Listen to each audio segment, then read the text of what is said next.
What's up everyone, welcome back to my YouTube channel. I am with Daniela Gonzalez. Yay. My friend from Orange Coast College, and she goes to Columbia University. So we are in New York right now, and I'm gonna take you around Columbia and ask Daniela about her experience of transferring from a community college to Columbia University in New York.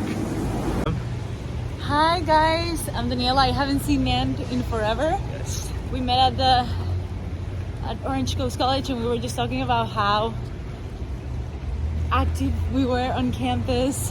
Yeah. And now he tells me that he's a lot more quiet and not as involved. I think that you're also still very involved, but just like not in the same way. Yeah. I think both of us were a little bit more excited and more energetic at OCC. And then after transferring, we kind of became quiet people because we started like learning a lot. But especially at a community college, we realized that we were so driven to transfer to universities and get a bachelor's degree and everything. And then we were just talking about knowing what you want, because at a community college, there's a very clear goal that you have of transferring. But then after a community college, when you transfer and you're actually in New York going to Columbia, you already feel like, okay, I've achieved what I wanted to achieve. What's the next thing that I want to achieve, you know? And it just gets more and more harder to figure out with all the chaos and all these opportunities around you to exactly think and know what you want. But how's the search going of what you want? I think it's going well. I think coming to Colombia was that, realizing that it's not only about accomplishing the thing, but really like what you find about yourself during the process. And I think that's where I'm at right now, like questioning how do I picture myself in my next job? What do I want to do? What impact do I want to have? What are the things that I'm actually good at and that come naturally to me, rather than force myself to want something that I don't want? And that's the other thing we were talking about, like just accepting that you don't want what the school or the society has been trying to like sell to you. Like, I don't know, the corporate job or the X company that is gonna make you super successful.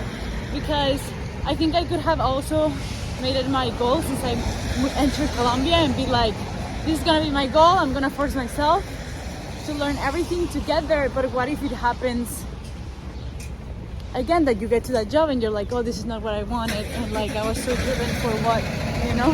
Yeah. So Look, there is something here. What is this?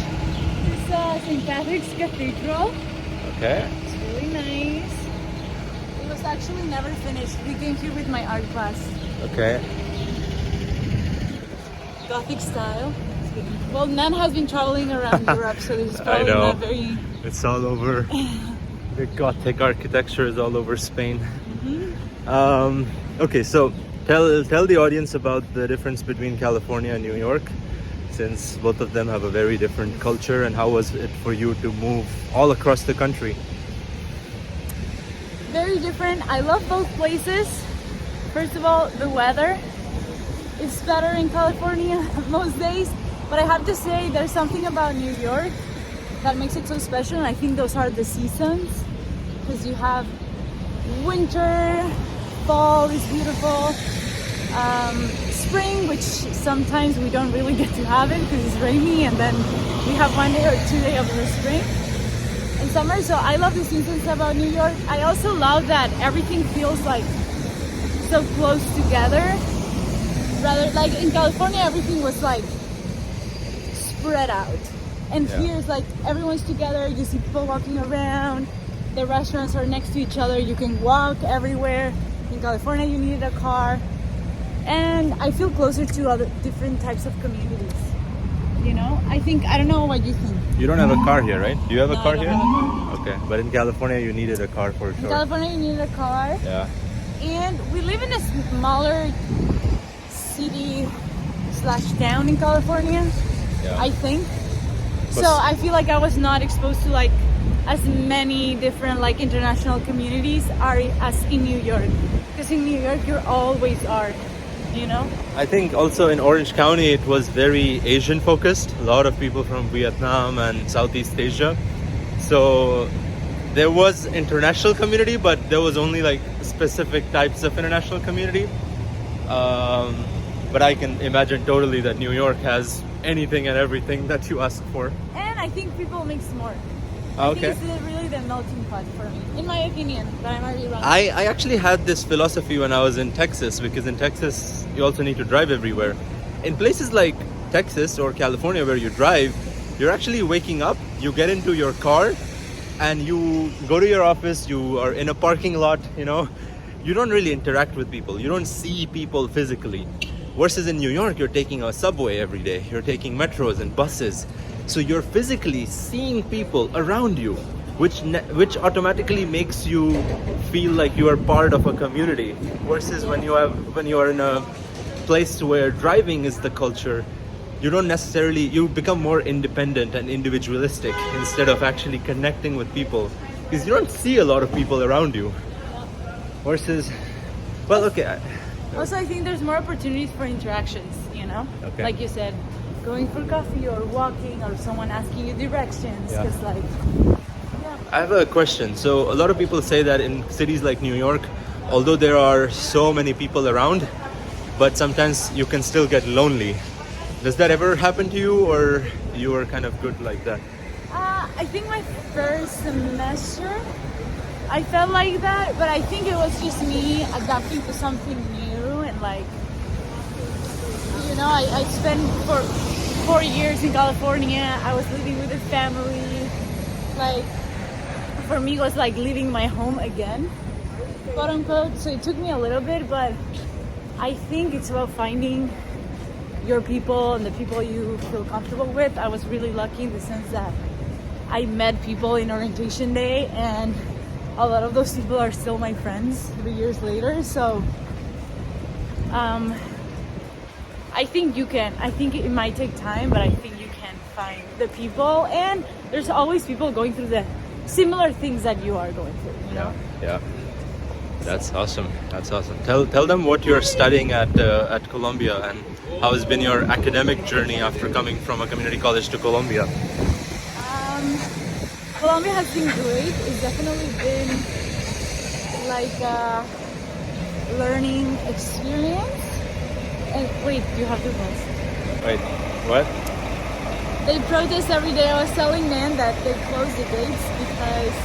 So we're trying to get into Columbia, but there is security here trying to check everyone, and she says that this is actually something about being a campus in the part of the city. It's just harder because normal people can get in, and there are protests all the time, but they don't want common people on the campus. They only want students, so the safety is maintained. Let's see if I can actually get in. Maybe not.